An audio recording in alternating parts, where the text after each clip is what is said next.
الله الرحمن الرحيم إن قارون كان من قوم موسى فبغى عليهم وآتيناه من الكنوز ما إن مفاتحه لتنوء بالعصبة أولي القوى إذ قال له قومه لا تفرح إن الله لا يحب الفرحين. وقال تعالى لقد كان لكم في رسول الله أسوة حسنة لمن كان يرجو الله واليوم الآخر وذكر الله كثيرا. حضرات، کل 20ویں پارے کی ایک آیت جو قارون سے متعلق تھی اسے میں نے پڑھا، لیکن اس موضوع پر آتے آتے وقت ہو گیا، تو اس لیے میں نے آج بھی اس آیت کو پڑھا. میں نے کل آپ حضرات کے سامنے بات رکھی کہ شریعت کا صحیح مطالعہ نہ ہونے کی وجہ سے امت کے اندر بہت سی غلط فہمیاں پائی جاتی ہیں. اب ذمہ داری ہے اس امت کی، یہ امت تعلیم اور تعلم کی امت ہے. اس کی ذمہ داری ہے کہ اس چیز کو سمجھے اور شریعت سے اسے حاصل کرے. عام طور پر لوگوں کے ذہنوں میں یہ بیٹھا ہوا ہے کہ مال فی نفسی ہی کوئی اچھی چیز نہیں ہے. ایسا نہیں ہے. میں نے کل بتایا کہ اللہ نے اسے خیر کا لفظ کہا اور دوسری جگہ قیام للناس کہا. اور دنیا میں 4 بادشاہ یا عمراء یا ملک کہیے ایسے گزرے ہیں جن میں 2 مسلمان ہیں اور 2 کافر ہیں. ان کو اللہ تبارک و تعالیٰ نے تقریباً دنیا کی بڑی سلطنت عطا فرمائی. 2 مسلمان ہیں اس میں اور 2 منکر. جو مسلمان ہیں ان میں حضرت سلیمان علیہ السلام کا نام ہے. دوسرے نمبر پر ہیں حضرت ذوالقرنین جن کا قصہ 16ویں پارے میں اللہ تبارک و تعالیٰ نے تفصیل سے بتایا. یہ صاحب جو حضرت ذوالقرنین ہے، اس وقت چونکہ یہ موضوع نہیں ہے، مختصر اتنا سن لیجئے کہ یہ کون صاحب تھے، کس زمانے میں تھے اور ان کا اصل نام کیا تھا. اس لیے کہ ذوالقرنین یہ ان کا اصل نام نہیں ہے، لقب ہے. اور ان کا اصل نام کیا تھا؟ جو تاریخ کا علم رکھنے والے ہیں ان کے درمیان میں اس مسئلے کو لے کر کافی مختلف آراء ہے. اسی طریقے پر یہ کس زمانے میں تھے؟ اکثر حضرات کا ماننا ہے کہ حضرت عیسیٰ علیہ السلام کی پیدائش سے پہلے ایک صاحب تھے. ان کا نام سکندر اعظم بھی کہا جاتا ہے. لیکن مسئلہ یہ ہے کہ سکندر اعظم نام کے بہت سے لوگ گزرے جسے شاید انگریزی میں الیگزینڈر کے نام سے جانا جاتا ہے. عربی میں ان کو سکندر کہا جاتا ہے، سکندر اعظم کہا جاتا ہے. بعض نام ایسے ہیں کہ الگ الگ زبانوں میں الگ الگ طریقے پر پڑھے جاتے ہیں اور یہ چیز ابھی بھی رائج ہے، ابھی بھی چلتی ہے. مثلا مصر کی جو کیپٹل ہے، راجدھانی ہے، اس کا نام ہے قاہرہ، لیکن انگلش میں یا انگریز لوگ اس کا تلفظ کرتے ہیں کیرو. اس کا اصل نام ہے قاہرہ لیکن وہ لوگ کیرو کہتے ہیں. اسی طرح جرمنی ہے، جرمنی کو ہم لوگ جرمنی کہتے ہیں، عرب لوگ اسے المانیہ کہتے ہیں. تو ناموں کا فرق ہے تو سکندر اعظم نام کے کئی لوگ گزرے ہیں۔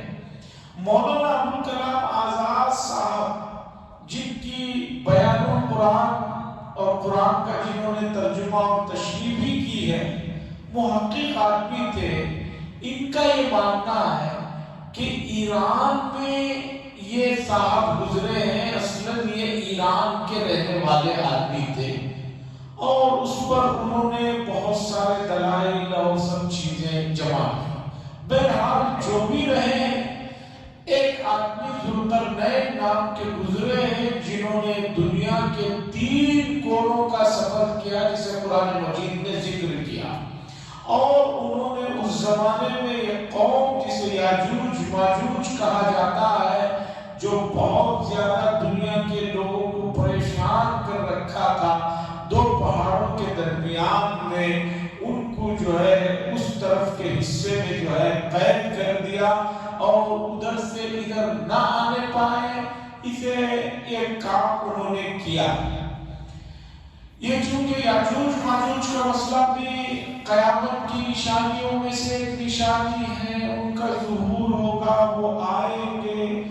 اس مسئلے میں بھی بڑے علمی بحثیں ہیں، موقع نہیں ہے، اس لیے کہ قرآن و حدیث میں یاجوج ماجوج کے ذکر کے ساتھ یہ چیز وابستہ ہے کہ قیامت کے قریب وہ لوگ آئیں گے۔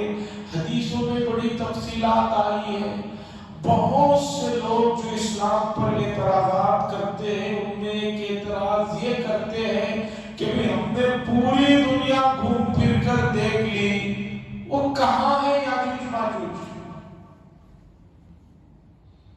جو قیامت کے قریب آئیں گے؟ وہ کہاں ہیں؟ کس دیوار کے پیچھے ہیں؟ کس حصے میں ہیں؟ اور یاجوج ماجوج کے سلسلے میں سب سے بڑا مسئلہ یہ رہا کہ امت مسلمہ میں یہودیوں کی جو من گھڑت کہانیاں تھیں، وہ تمام کے تمام ایران کے واسطے سے ہوتے ہوئے پوری دنیا میں پھیل گئی۔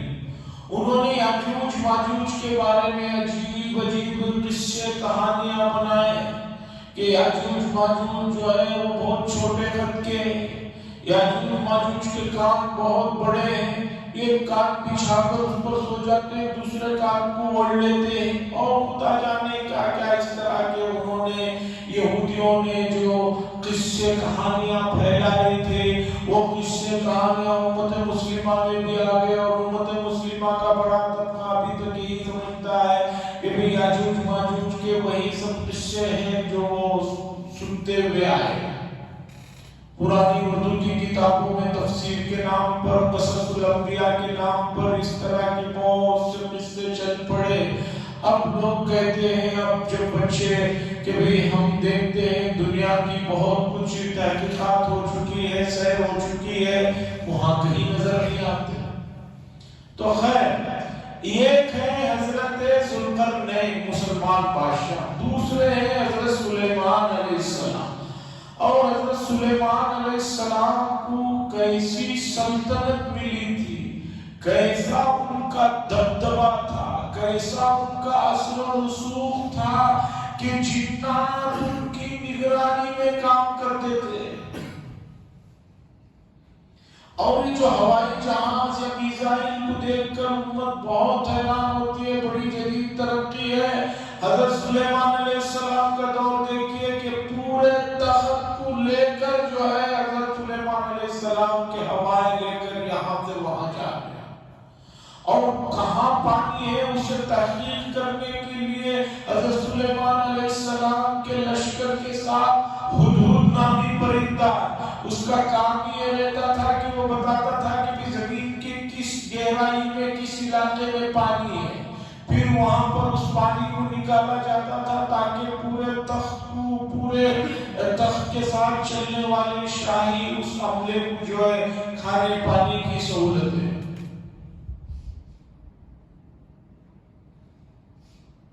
بہت سے واقعات ہیں۔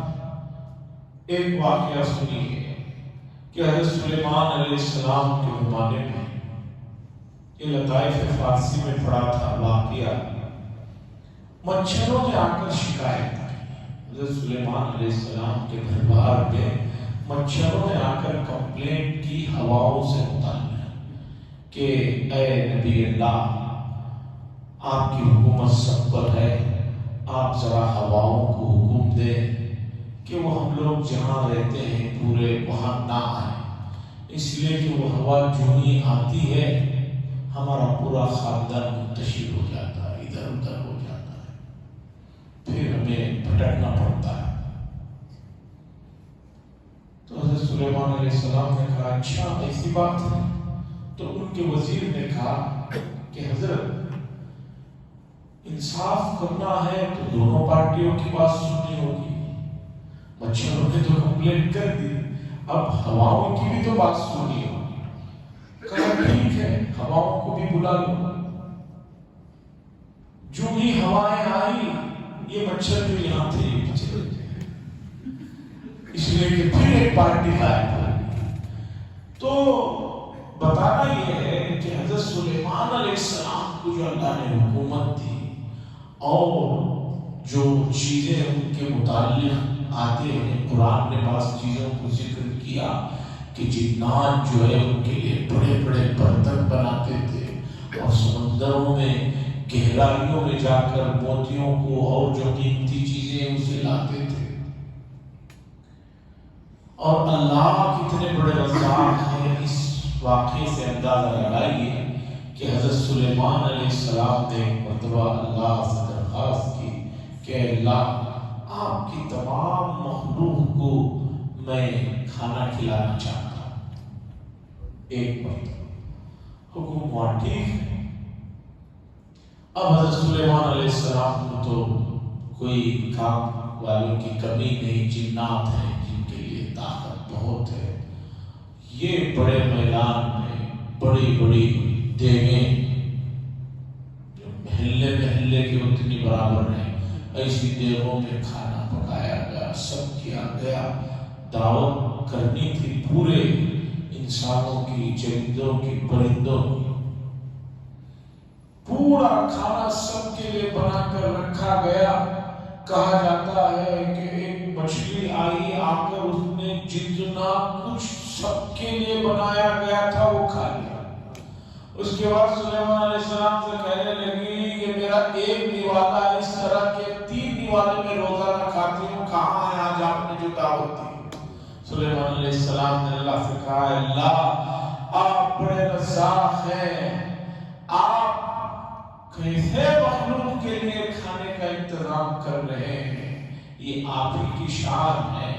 تو حاضرین اکرام، قرآن نے کہا وَمَا مِن دَابَّةٍ فِي الْأَرْضِ إِلَّا عَلَى اللَّهِ رِزْقُهَا وَيَعْلَمُ مُسْتَقَرَّهَا وَمُسْتَوْدَعَهَا۔ روئے زمین پر کوئی چوپایا ایسا نہیں ہے کہ جس کی رزق کی ذمہ داری اللہ نے اپنے اوپر نہ ہے۔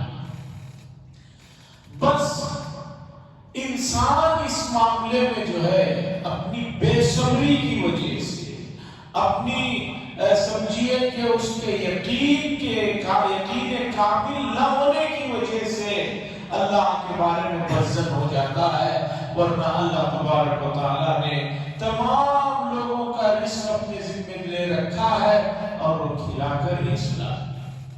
شیخ سعدی نے مشہور واقعہ لکھا ہے کہ ایک مرتبہ ایک ماں نے اپنے بچے سے کہا کہ جب اللہ کھلانا ہوتا ہے تو کھلاتے ہیں، اور جو ہے نہ کھائے تو مار کے کھلاتے ہیں۔ وہ نوجوان نے کہا دیکھتا ہوں کون مجھے مار کے کھلاتا ہے۔ یہ کہہ کر وہ جنگل چلا گیا، جنگل میں جا کر ایک درخت کے نیچے پڑ گیا، دیکھتے ہی بھوکا رہتا ہوں کیسے اللہ مجھے مار کے زبردستی کھلاتا۔ تھوڑی دیر گزری تھی، چوروں کی ایک ٹولی کہیں ڈکیتی ڈال کر جنگل کے راستے سے جا رہے تھے تو اتفاقاً یہ جہاں پڑا سو رہا تھا وہیں وہ پورے چور آ گئے۔ انہوں نے آ کر دیکھا، دیکھ کر کہا کہ بھئی یہ کون آدمی سو رہا ہے؟